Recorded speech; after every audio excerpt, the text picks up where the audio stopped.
සියලු දෙනාට සුබ දවසක් ප්‍රාර්ථනා කරමින් මම අද ඔයගොල්ලන්ගේ 11 වෙනි ප්‍රස්ථාර පාඩමේ වර්ගජ ශ්‍රිතවල ප්‍රස්ථාර ඇඳීම පිළිබඳව ඔයගොල්ලන්ත් එක්කලා සාකච්ඡා කිරීමටයි සූදානම් වෙන්නේ. දෙවෙනි අධීර යටතේ part 2. ඉතින් පළමුවෙන්ම මම ඔයගොල්ලන්ට කියනවා මගේ YouTube channel එක subscribe කරන්න අමතක වෙච්ච අය ඉන්නවා නම් ඒක subscribe කරන්නත් මතක තියාගන්න. එහෙමනම් මම අද දවසේ පාඩම් පටන් ගන්නවා. වර්ගජ ශ්‍රිත කියලා කියන්නේ ළමයිනේ. වර්ගජ ශ්‍රිත කියන්නේ මේ වර්ග පදයක් එක්ක තියෙන ශ්‍රිතයක් වර්ගජ ශ්‍රිතයක් වෙනවා.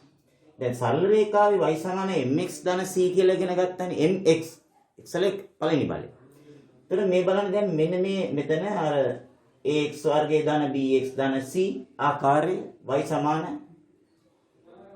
එතකොට මෙතන bx ධන c කැලලකුත් තියෙනවා. මේකේ තියෙන bx කැලල විතරයි c කැලල නැහැ. එතකොට මෙතන තියෙන්නේ ax වර්ගයේ කැලලයි c කොටසයි විතරයි bx නැහැ මේකේ. කියන්නේ මැද පදේ නැහැ. මේකේ මැද පදේ අග පදේ දෙකම නැහැ. ඊට පස්සේ එතකොට බලන්න මේ ඔක්කොම වර්ගජ ශ්‍රිත 11 ශ්‍රේණියේදී ඔයගොල්ලන්ට මේ හතර වර්ගයම එනවා. හරි? අපි 10 වසරේදී ප්‍රස්ථාර පාඩමක් කරානේ ඔයගොල්ලන්ට. මතකද බලන්න මේ 10 වසරේදී අපිට මේ bx කොටස තියෙන එක ගානක්වත් කිසිදු අභ්‍යාස මාලාවක තිබ්බේ නෑනේ. නෑ. හොඳට බලන්න. 10 පොත චෙක් කරලා. එතකොට 10 දී අපි ඇන්දේ එක්ක ax වර්ගයේ ධන c. ඒ කියන්නේ y සමානයි 3x වර්ගයේ ධන 2 වගේ. නැත්නම් y සමානයි 1x වර්ගය 2x වර්ගය භාගය x වර්ගය වගේ අපි යන්නේ. එතන මේ 10 දියන්ද ඕනම වර්ගජ ශ්‍රිතයක සම්මිති කක්ෂයේ සමීකරණය ආවේ අපිට ආවේ x සමානයි බිඳුව. හරි? ඒ කියන්නේ ඒක ඇඳලා හෝ නොඇඳ හෝ අපිට ඒ ප්‍රශ්නෙට උත්තර දෙන්න පුළුවන් x සමානයි බිඳුව. මේ bx කියන කොටස ආවොත් මේ x සමානයි බිඳුව කියන සම්මිති කක්ෂය වෙනස් වෙනවා. x සමානයි බිඳු වෙන්නේ මේ වර්ග දෙකකින් එකකවත්. x සමානයි 1 හරි 2 හරි ඍණ 2 හරි ඒ වගේ 2.5 හරි x සමානයි ඒ විදිහට එන්නේ. ඉතින් අපි දැන් මේවා ඇඳීම පිළිබඳව තමයි සාකච්ඡා කරන්නේ. මේ සියලු ප්‍රස්ථාරයන් වල හැඩයට අපි කියනවා මොන හැඩයේද? මොන හැඩයේද? පරාවල හැඩය. අපි දැන් මේ හැඩ ගැන සාකච්ඡා කරමු. දැන් මෙන්න මේ මම පරාවල හැඩ දෙකක් ඇඳලා තියෙනවා. අක්ෂයම නම් කරලා අක්ෂ ඛණ්ඩාංකණය කරලා නෑ මම. නිකන් වක්‍ර දෙකක් ඇඳලා තියෙනවා. මේකට කියන මේ වගේ හැඩයකට කියනවා උපරිම වක්‍රයක් කියලා. මේ වගේ හැඩයකට කියනවා අවම වක්‍රයක් කියලා. ඒ කියන්නේ මේක උපරිම ඔහොම. දැන් මම මේක ප්‍රස්ථාරයෙන් අතින් ඇඳලා පෙන්නන්න කිව්වොත් අතේ හුරුවට මෙන්න මෙහෙම තමයි පෙන්වන්නේ. නේද? කොහොමද මෙහෙම? මේක මම පෙන්වන්න කිව්වොත් ඕගොල්ලෝ පෙන්වන්නේ මෙන්න මෙහෙම. ඒ හුරුවත් හරි වැදගත්. හරිද? එතකොට බලන්න උපරිම වක්‍රයක් අවම වක්‍රයක්. වර්ගපදයේ ලකුණ අපි අඳින වර්ගජ ශ්‍රිතේ සමීකරණේ දිනවනේ. ඒකේ වර්ගපදයක් තිබ්බනේ මතකද? ඒ වර්ගපදයේ ලකුණ ඍණ නම් අනිවාර්යෙන් අපිට ලැබෙන්නේ උපරිම වක්‍රයක්. උපරිම වක්‍රයක් තමයි අපිට ලැබෙන්නේ අපි ඇන්දොත්. තේරුණාද? වර්ගපදයේ ලකුණ ධන තිබ්බොත් එහෙම අපි ඇන්දොත් ඒ ප්‍රස්ථාරය අපිට ලැබෙන්නේ අවම වක්‍රයක්. අවම වක්‍රයක්. තේරුණාද? එතකොට දැන් ප්‍රස්ථාරයක් අඳින්න නැතුව සමීකරණය දිහා බලලාගෙනම අපිට කියන්න පුළුවන් ඒකේ තියෙන්නේ උපරිම වක්‍රයක්ද අවම වක්‍රයක්ද. ඒ වර්ගපදයේ ලකුණ බලලා. මෙතන ඒ කාරණා දෙක මතක තියාගන්න. හරිනේ? බොහොම සිම්පල් මේ පාඩම. මම කියන දේවල් හරියට මතක තියාගන්න ඕනේ. ඊළඟට දැන් බලමු දැන් ප්‍රස්ථාරයේ අතින් අඳින හුරුව මම කියවන්නේ. ඒ කියන්නේ මෙහෙම ගිහිල්ලා මෙහෙම. මේ බලන්න මේ තියෙන්නේ y අක්ෂය මේ බිඳුව. මේ y අක්ෂය බලන්න මේ y අක්ෂය දිහා විතරක් බලන්න. මෙහෙට යනකොට එන්න වැඩි වෙනවා එන්න වැඩි වෙනවා. මෙහාට යනකොට එන්න අඩු වෙනවා මෙහාටත් අඩු වෙනවා. ඊට බලන්න මෙතන ඉඳලා ඔන්න මේ ඍණව තමයි මෙතනilla මෙතනට ඍණව වැඩි වෙනවා. හරි? ඍණව වැඩි වෙනවා. මෙතෙල්ල මෙතනට ඍණව වැඩි වෙනවා. මෙතෙල්ල මෙතනට මෙහෙම ධනව වැඩි වෙනවා. උඩ ඉඳලා ගත්තොත් ධනව අඩු වෙනවා ඍණව අඩු වෙනවා. මෙතනත් එහෙම. මේ බලන්න. ධනව අඩු වෙනවා මෙතෙල්ල මෙතනට. ඊළඟට ඍණව අඩු වෙනවා. මෙහෙන් ගත්තොත් මේ ඍණව මෙතනට වෙනකල් ඍණව වැඩි වෙනවා. මෙතෙල්ල ධනව වැඩි වෙනවා. ඔන්න ඔය විදිහට. එතකොට ඊළඟට දැන් බලන්න මේ කොටස. දැන් ඕගොල්ලෝ ශ්‍රිතය හැමතිස්සෙම මතක තියාගන්න ශ්‍රිතයගේ කියලා කියන්නේ වයිවලාගය. ශ්‍රිතයගේ කියන්නේ මොකද්ද? වයිවලාගය. දැන් බලන්න මම මේ පෑන මෙහෙම ගෙනියනකොට වයිවලාගය මෙහෙම මෙතනට එනවනේ. ඒ කියන්නේ ඍණව වැඩි වෙනවා. ඍණව වැඩි වෙනවා. මෙහෙම යනකොට මෙතන අපි මෙතනට කියනවා ඍණව වැඩි වේ. දැන් මෙතන ඉඳලා මෙතනට ගෙනියන්කෝ. මේ අතේ හුරුවට මෙහෙමනේ යන්නේ. මෙතෙල්ල මෙතනට යනකොට ධනව වැඩි වෙනවා. මේ කොටසට අපි කියන්නේ ධනව වැඩි වේ. මොකද ශ්‍රිතේ මෙහෙම යනකොට ශ්‍රිතේ යන්නේ මෙතෙල්ල මෙතනටනේ. ධනව වැඩි වේ. එහෙනම් මේ කොටස මොකද්ද වෙන්නේ? මෙහෙම එන්නේ. මෙහෙම ගියා මෙහෙම එනවා. එතකොට මෙතෙල්ල මෙතනට ධනව අඩු වෙනවනේ. මේ ධනව අඩු වෙනවා. ශ්‍රිතයාගේ ධනව අඩු වේ. දැන් ආයෙත් මෙතෙල්ල මෙතනට යනවා. මෙහෙම එනවා. එතකොට ඍණව අඩු වෙනවා. ඍණව අඩු වේ. ඒතර ප්‍රස්ථාර ගානේ අර කොටස් අහනවනේ. ශ්‍රිතය ධනව වැඩි වෙන එක්සියාගේ පරාසය ඔන්න ඔහොම ප්‍රශ්න අහනවා. ඒවට තමයි මේක ඕනේ.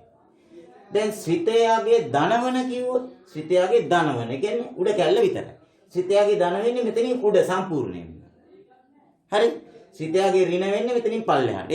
මේ ධනව වැඩි වේ අඩු වේ කතන්දර නැතුව කෙලින්ම කිව්වා. දැන් බලන්න මේක. දැන් විදිහට බැලුවොත් එහෙම දැන් මෙහෙමනේ අපි ප්‍රස්ථාරය අඳින්නේ. එහෙනම් මෙහෙම පිළිවෙලට එනවා මෙහෙම. මේ කොටස ඇවිල්ලා මෙහෙම එනකොට මේක මෙහෙම එනවා. ඒ කියන්නේ ධනව අඩු වේ. මේක ඇවිල්ලා තමයි ධනව අඩු වේ. එහෙනම් මේක ඇවිල්ලා මෙහෙම එනකොට මේක ඍණව අඩු වේ. ඍණව අඩු වේ. හරි? එහෙනම් දැන් මෙහෙම ආවා. දැන් මෙහෙම යනවා. දැන් මේ වැඩි වෙනවනේ. හැබැයි ඍණව මෙතන මෙතනට වැඩි වෙන්නේ ඍණව.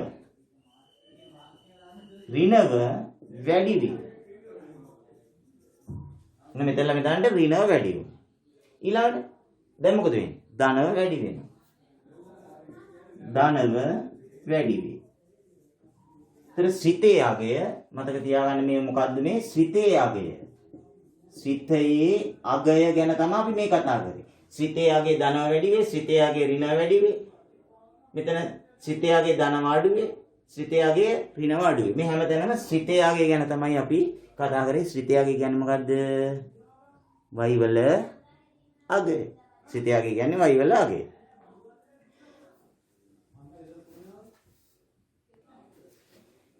දැන් අපි බලමු මේ වර්ගජ ශ්‍රිතවල මේවා ගැන ස්වභාවය කියන්නේ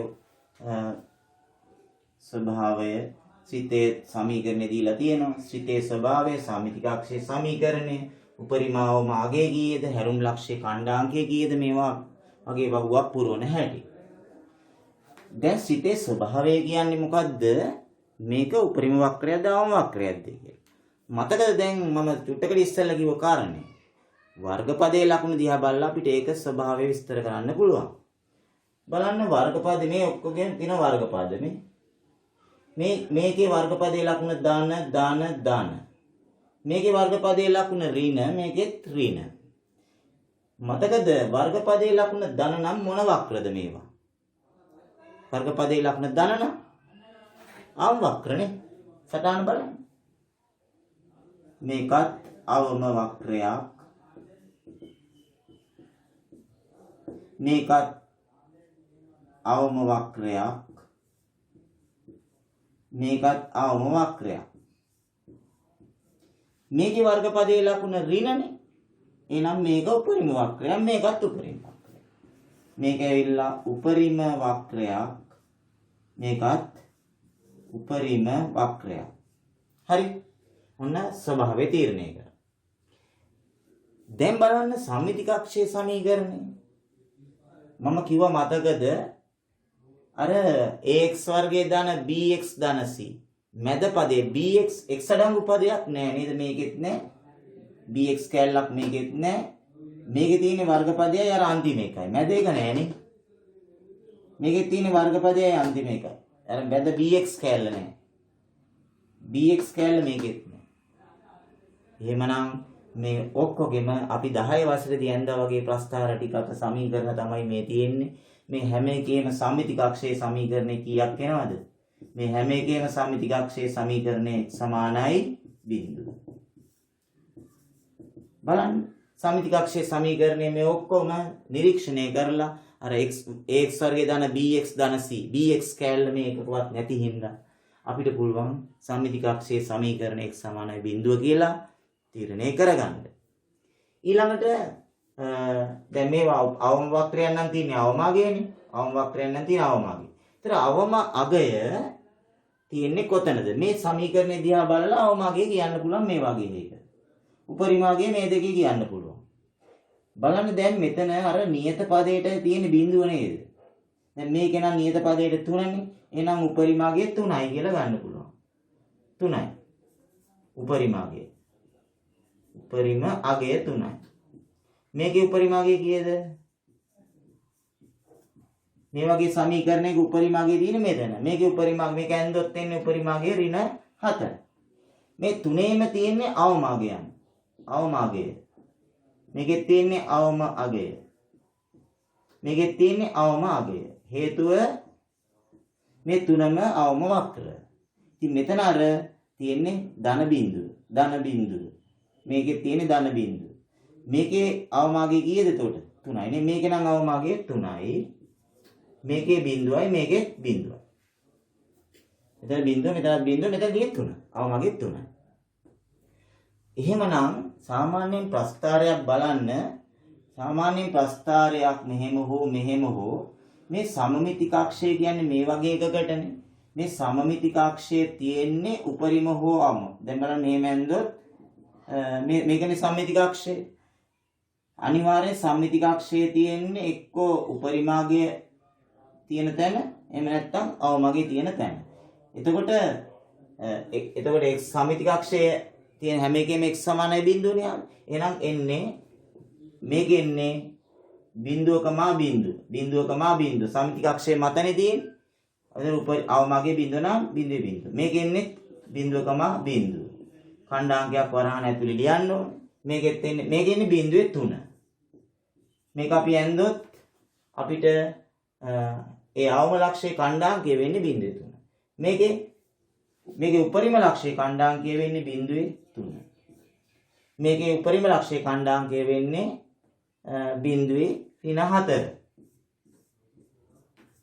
හැමතිස්සෙම x ඛණ්ඩාංකයේ බිඳුව වෙනවා. මොකද සම්මිති කක්ෂයේ මතනේ තියෙන්නේ.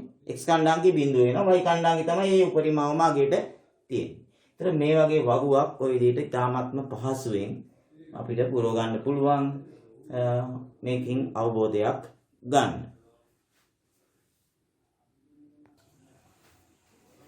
දැන් අපි බලමු ඔන්න හොඳම තැන තමයි නේ වර්ගජ ශ්‍රිතයක් ඇඳීම පිළිබඳව. වර්ගජ ශ්‍රිතයක් ඇඳීම පිළිබඳව අපි කතා කරන්නට ඉස්සෙල්ලා අපේ ප්‍රස්ථාර කොළය ගැන අපි පොඩ්ඩක් කතා කරන්න ඕනේ. මෙන්න මේ වගේ ප්‍රස්ථාර කොළයක් ඔයගොල්ලන්ට විභාගෙදී ලැබෙනවානේ. මේකේ තියෙනවා චූටි කොටු වලට වෙන් කරලා. තාම චූටි කොටු මෙන්න මේ වගේ චූටි කොටු වලට වෙන් කරලා තියෙනවා. ඒ චූටි කොටු පහක් යනකොට පොඩි තද ඉරක් තියෙනවා. පහෙන් පහට චූටි තද ඉරි තියෙනවා. ඒ කියන්නේ එතකොට චූටි කොටු 10ක් කියන්නේ අර වගේ පහේ ඒවා දෙකක්. හොඳේ. මට කියන්න චූටි කොටු 10න් 10ට මෙහෙම මාක් කරගෙන ගියොත් චූටි කොටු 10ක් මෙතේ චූටි කොටු 10න් 10ට මම මේක මාක් කරන් ගියොත් මේ පැත්තට 10 ඒවා කීයක් තියෙනවද මේ පැත්තට මතක තියාගන්න. ඕගොල්ලන්ට ඕ ලෙවල් විභාගෙදී ලැබෙන ප්‍රස්ථාර කොලේ මේ වගේ චූටි කොටු 10න් 10ට ලකුණු කරන් ගියොත් 9ක් තියෙන බව මතක තියාගන්න. කීයක්ද? 9ක් එකවර මතක තියාගන්න. මේ අතට අපි චූටි කොටු 10න් 10ට මාක් කරගෙන ගියොත් චූටි කොටු 10න් 10ට මෙහෙම මාක් කරගෙන ගියොත් මේ පැත්තට 10 ඒවා කීයක් තියෙනවද? චූටි කොටු 10 ඒවා. මතක තියාගන්න 13. එතකොට මේ පැත්තට 9යි, මේ පැත්තට 13. ඒක විශේෂ මතක. ඒක තියාගන්න. මේක අපිට ප්‍රස්ථාරයක් අඳිනකොට වැදගත් වෙන හින්දායි කිව්වේ. ඒක මතක තියාගන්න. දැන් අපේ ප්‍රස්ථාරයට ලැබෙන ප්‍රස්ථාරයේ වගුවක් පුරවන්න එනවා. ඒකේ හිස්තැන් එකක් දෙකක් දාලා දෙනවා. පළවෙනි කොටසෙන් කියන්නේ හිස්තැන් පුරවන්න කියලා. මේක සමමිතික වක්‍රයක්නේ. ඉතින් සමමිතියට අනුව මෙතන 4 නම් මෙතන 4යි, මෙතන ඍණ 1 නම් මෙතන ඍණ 1යි කියලා අපිට බය නැතුව දාන්න පුළුවන්. ඊළඟට මෙතන ඍණ 4 නම් මෙතනට එන්නේ ඍණ 4යි. ඒතර සමමිතියට අනුව පුරවන්න පුළුවන්. හැබැයි ලකුණු ලැබෙයිද නැද්ද කියන එක මට කියන්න බෑ. සමහර අවුරුදු වල සමමිතියට අනුව පෙරෙව්වත් ලකුණු දෙනවා. නමුත් ගොඩක් අවුරුදු වල මේ හිස්තැන් දෙක මේ ප්‍රස්ථාරයේ සමීකරණයට ආදේශ කරලා අරන් දෙන්න ඕනේ. ඒකින්ද ඔයගොල්ලෝ මේ සම්මිතියට අනුව පුරවන්න යන්න හිතන්න එපා කියලා මම ආවාදය කරනවා. අපි දැන් මේ ඉස්සෙල්ලාම x සමානයි ඍණ 2 ආදේශ කරන මේ සමීකරණයට. එතකොට බලන්න මෙතන x වලට ඍණ 2 දැම්මොත් ඍණ 2 වර්ගයේ ඍණ 5.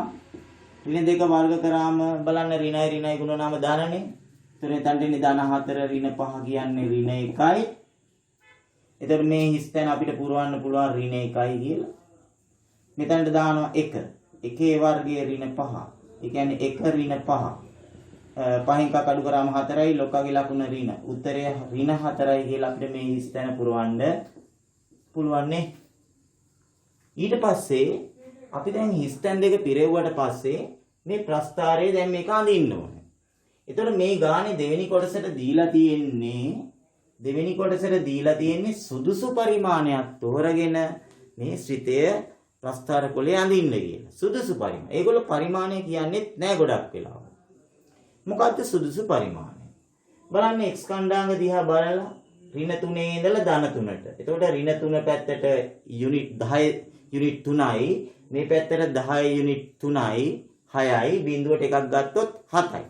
එතකොට 10ව 7ක් නේ තියෙන්නේ අපිට මේකේ ලකුණු කරන්න. එහෙනම් අපිට පුළුවන් මම කිව්වා නේද මේ පැත්තට 9ක් තියෙනවා කියලා. එහෙනම් 7 ලකුණු කරන්න පුළුවන්. එහෙනම් සුදුසු පරිමාණය චූටි කොටු 10ක් එක ගානේ 1 2 3 ඍණ 1 ඍණ 2 ඍණ 3 කියලා චූටි කොටු 10න් 10ට ලකුණු කරනවා. y අක්ෂයේ සුදුසු පරිමාණය මොකද්ද බලන්න. වැඩිම තියෙන්නේ ධනාගය 4, අඩුම තියෙන්නේ ඍණ 5. එතකොට වැඩිම ධන 4 යුනිට් 4යි, යටට ඍණ 5 යුනිට් 5යි. එතකොට 5 4යි 9යි, බිඳුවට 1යි 10යි. අපිට y අක්ෂයේ පුළුවන් නේ යුනිට් 13ක් තියෙනවා කියවනේ. එහෙනම් ඒකත් චූටි කොටු 10ක් එක යුනිට් එක හැටියට අරගෙන ලකුණු කරන්න පුළුවන්. මෙන්න මම ලකුණු කරලා තියෙනවා ධන පැත්තට චූටි කොටු 10න් 10ට 1 2 3 4 කියලා. චූටි කොටු 10න් 10ට ඍණ 1 ඍණ 2 ඍණ 3 ඍණ 4 ඍණ 5 කියලා ලකුණු කරලා තියෙනවා. අන්න ඒක තමයි සුදුසු පරිමාණය වෙන්නේ. ලොකු ලොකුව කියන්නේ අපිට ඍණ 14 ධන 8. එතකොට බලන්න. එතකොට අපිට දෙකෙන් දෙකට ගන්න වෙන අවස්ථා එනවා. එතකොට දැන් බලන්න ඍණ 3 4 ඍණ 3 4 මේ මෙතන කණ්ඩාංක එනවා. ඊළඟට ඍණ 2 ඍණ 1 ඍණ 2 x කණ්ඩාංකේ ර්ණ 2යි y කණ්ඩාංකේ ර්ණ 1යි. මේ මෙතන කණ්ඩාංක එනවා. ඊළඟට ර්ණ 1 ර්ණ 4. ර්ණ 1 ර්ණ 4 මේ මෙතන කණ්ඩාංක එනවා. මේ ර්ණ 4නේ. ඊළඟට බිඳුවේ ර්ණ 5 මෙතන කණ්ඩාංක එනවා. ඊළඟට 1 ර්ණ 4 1 ර්ණ 4 මෙතන කණ්ඩාංකය එනවා. පැහැදිලිද? ඊළඟට 2 ර්ණ 1 2 ර්ණ 1 මෙතන කණ්ඩාංකය එනවා. ඊළඟට 3 4 මෙතන කණ්ඩාංක එනවා. මම කලින් මේක ඩොට් තියාගෙන මේ කණ්ඩාංක එන තැන තිබෙන්නේ මොකද මේ මට බෝඩ් එකේ රූල් නැති හින්දා. හරිද? ඔයගොල්ලන්ට ප්‍රස්ථාර කොලේ ලස්සනට මේවා ලකුණු කරගන්න පුළුවන්.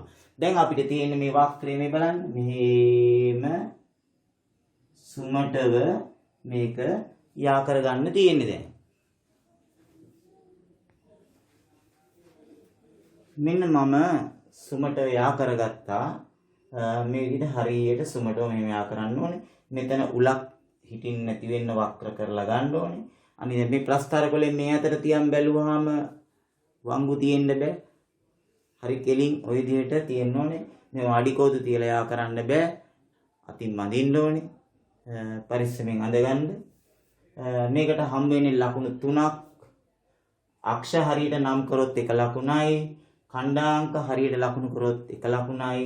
සුමට වක්‍රයක් ඇඳොත් ලකුණයි. ඔන්න ඔය විදිහට ලකුණු 3 හම් වෙන්නේ. හිස්තැන් පිරෙව්වට ලකුණු 2යි. දැන් එතන ලකුණු 5යි. තව ඉතින් ඉතුරු ලකුණු 5ට තව ප්‍රශ්න කීපයක් දානවා. මම මෙතන මේ තියෙන ඔක්කොම දාන්නේ නැහැ. මම කියලා දෙන්න ඕනේ හින්දා මේ ප්‍රශ්න ටිකක් තෝරගත්තේ. බලන්න. අවම අගය කීයද? මේකේ අවම අගය කීයද කියන්නේ අවම අගය මෙතන තියෙන්නේ. උත්තරේ ඍණ 5යි. එතන කෙලින්ම උත්තරේ ඍණ 5යි. මේක y සමානයි ඍණ 5යි මේ කිව්වොත් එක වැරදි. y සමානයි ඍණ 5 කියන්නේ සමීකරණයක්. සරල රේඛාවක්. ඍණ 5 කියලා උත්තරේ දෙන්න. සමිතික අක්ෂයේ සමීකරණය මොකක්ද? හරි නේද මේක? 10 වසරේ ඇඳා වගේ එකක් නේ. bx පදේ නෑනේ. එහෙනම් මේ බලන්න x සමානයි බිංදුව. බිංදුව හරහා යන්නේ. x සමානයි බිංදුව සමිතික අක්ෂයේ සමීකරණය. ඊට මේක අඳින්න නැතුව උනත් කියන්න පුළුවන්. අවම ලක්ෂ්‍ය ඛණ්ඩාංකය. මේ ඛණ්ඩාංකය අහනවා. අවම ලක්ෂ්‍ය ඛණ්ඩාංකය. හැරුම් ලක්ෂ්‍ය ඛණ්ඩාංකය කියලා අහන්නත් පුළුවන්. හැරුම් ලක්ෂ්‍ය ඛණ්ඩාංකය. බිංදුවේ ඍණ 5. ඊළඟට මෙන්න මේ තුන තමයි හරියටම ඉගෙන ගන්න ඕනේ. ශ්‍රිතයගේ ඍණවන x යගේ පරාසය. පරාසයක් ලියන්න කිව්ව ගමන් ඔයගොල්ලෝ තියෙන්නේ මේකෙත් අහන්නේ x යගේ පරාසය මේකම දාලා තියෙන්නේ. x යගේ පරාසය කියලා ලියන්න ඉඩම අදින්න කම දාලා තියෙන්නේ. මේ තුනේම පරාසයක් ලියන්න තියෙනකොට අපි මෙන්න මෙහෙම මතක තියාගන්න මේක පොඩි දෙයක්. x අකුර ලියලා දෙපැත්තෙන් අඩු ලකුණයි දාන්න. මේකටත් මම පරාසය ලියන්න එම ක්‍රමයේම අනුගමනය කරනවා. මේකෙත් මම පරාසය ලියන්න මේ ක්‍රමය අනුගමනය කරනවා. එක ක්‍රමයක් ඉගෙන ගත්තාම හරි පහසුවෙන්නේ. කුඩා ලකුණු දෙක තමයි හැම එකෙම මම දෙපැත්තට දැම්මේ. බලන්න දැන් ගාන කියවලා. ශ්‍රිතයගේ කියන්නේ මම කිව්ව නේද ශ්‍රිතයගේ කියන්නේ y වලගේ කියලා. ශ්‍රිතයගේ ඍණවන x යගේ පරාසය. ඒත් ශ්‍රිතයගේ ඍණ වෙනවා කියන්නේ කෙලින්ම මෙතනින් පල්ලෙහාට. ඒතර ඍණ වැඩි වේ අඩු වේ කතන්දර නැහැ. ඍණ වෙන කියන්නේ මෙතනින් පල්ලෙහාට. මේ x අක්ෂයෙන් පහළ කොටස වක්‍රයේ මෙන්න මේ ටික තමයි තියෙන්නේ. මේ ටිකට අදාළව මේ මෙතනයි ගන්න ඕනේ. මෙතන ඍණ 2.2ට වඩා චුට්ටක් වැඩි. ඍණ 2ට වඩා චුට්ටක් වැඩි. මේක ධන 2ට වඩා චුට්ටක් වැඩි. ඇඳලා බලන්න හරියටම චූටි කොටු දෙකක් මෙහානින් තමයි මේක යන්නේ. අරක 2ට වඩා චූටි කොටු දෙකක් එහානින් යන්න ඕනේ ඔයගොල්ලෝ හරියටම ඇඳුවා. ඒ කියන්නේ ඍණ 2.2 මේ පැත්තෙන් ධන 2.2. එතකොට මේ කොටසට අදාළ x වලගයන් තියෙන්නේ මෙන්න මේ ටිකේ. මේ පැත්තේ මේක ඇවිල්ලා ඍණ 2.2 මේ පැත්තෙන් තියෙන ධන 2.2 මෙන්න මේ අතර පරාසය තමයි ලියන්න ඕනේ. එහෙනම් මේ අතර ටික ලියනකොට ඍණ 2.2 මේ පැත්තට දානවා ධන 2.2 මේ පැත්තට දානවා. බොහොම සිම්පල්. හරිනේ? ඊළඟ එක බලන්න. ශ්‍රිතයගේ ඍණ අඩු වෙන x යගේ පරාසය. ශ්‍රිතයගේ ඍණ අඩු වෙනවා කියන්නේ දැන් අපි මතකද ලිව්ව ප්‍රදේශයන්. මේ බලන්න මෙන්න මේ ටික නේද ඍණ අඩු වෙන්නේ. මතකද? අපේ නෝට් එකෙත් තියෙනවානේ. ඍණ අඩු වෙන x යගේ පරාසය. එතන මේ ටිකට අදාළ x ලගයන් තියෙන්නේ මෙතන ඍණ. මෙන්න මේ ටිකේ තමයි x ලගයන් තියෙන්නේ. මේ කොටසට අදාළ x ලගයන් මේ ටිකේ. කියන්නේ ඍණ 2.2 මෙතන බිංදුව මෙතන. මෙතනට අදාළ බිංදුව. ඒ කියන්නේ ඍණ 2.2 මෙතන බිංදුව. මේ අතර ටික තමයි මට ඕනේ. එහෙනම් අපි ඍණ 2.2 මෙතනට දානවා. බිංදුව මෙතනට දානවා. පැහැදිලිද? right. ඊළඟට ශ්‍රිතයගේ ධනවන x යගේ පරාසය. ශ්‍රිතයගේ ධන වෙනවා කියන්නේ මෙතනින් උඩ y වලගේ ධන වෙනවා කියන එකනේ. ඒතර මේ ශ්‍රිතයගේ ධන වෙන්නේ මෙන්න මේ ඉරෙන් උඩ. අපේ ප්‍රස්ථාරයේ කැලි දෙකකට කැඩෙනවා. මේ කැලලයි මේ කැලලයි. ඒතර මේ ටිකට අදාළ x ලාගෙනුයි මේ ටිකට අදාළ x ලාගෙනුයි. ඒ කියන්නේ ඍණ 2.2කට වඩා මේ පැත්තෙන් ඍණ 2.2කට වඩා මේ පැත්තේ ටිකයි මෙතනින් මේ ටිකට අදාළව ධන 2.2ට එහා පැත්තේ ටිකයි. ධන 2.2ට මේ පැත්තේ ටිකයි. දැන් අර අතර නෙමෙයි දැන් දෙපැත්තේ. ඒ වෙලාවට කරන්න ඕනේ අර මේ ක්‍රමෙම අනුගමනය කරන්න. එතකොට අපි කරන්නේ දෙපැත්තේ ඕන නම් මේක මේ පැත්තට දාන දකුණු පැත්තේ එක වම් පැත්තට දානවා වම් පැත්තේ එක දකුණු පැත්තට දානවා. ඍණ 2.2 මේ පැත්තට දානවා. එතකොට බලන්න අපි නිකන් එකක් පහළ බලමු. මේක මේ කොටස විතරක් කියවන්න බලන්න. මොකද x කුඩායි ඍණ 2.2. x කුඩායි ඍණ 2.2කට වඩා කියන්නේ x ලගේ ඍණ 2.2කට වඩා අඩුයි කියන්නේ මේ පැත්ත හරිනේ. අනිත් පැත්ත කිව්වොත් එහෙම මේ කැල්ල වහගෙන x විශාලයි 2.2. x විශාලයි 2.2. ඒ කියන්නේ 2.2කට වඩා විශාලයි කියන්නේ එහා පැත්ත. හරිනේ. එහෙමනම් මම අද දවසේ ඔයගොල්ලොත් එක්කලා කතා කරපු ප්‍රස්ථාර පාඩම දෙවෙනි අදියට අවසන් කරනවා. මේවා හොඳට නෝට් එක බලන්න. නෝට් එක බලන්න ලියා ගන්න නෝට් එක වීඩියෝ එක නවත්ත ඔයගොල්ලන්ට පුළුවන් නෝට් එක සම්පූර්ණ කරගන්න. මම හැමතිස්සෙම ඔයගොල්ලන්ට අවස්ථාව දීලා මම මේ පැත්තෙන් ඉන්නේ කියලා දෙන එක එහා පැත්තෙන් තියෙන. ඉතින් දැන් නෝට් එක ලියාගෙන කීප වාරයක් බලන්න මේවා අපි තුන්වෙනි ඉදිරියට අපි කතා කරනවා ඔයගොල්ලොත් එක්කලා ප්‍රස්තාර පිළිබඳව පුළුල් ලෙස සාකච්ඡා කිරීමේ බලාපොරොත්තුෙන් මම අද ඔයගොල්ලන්ගෙන් සමුගන්නවා. ආයුබෝවන්.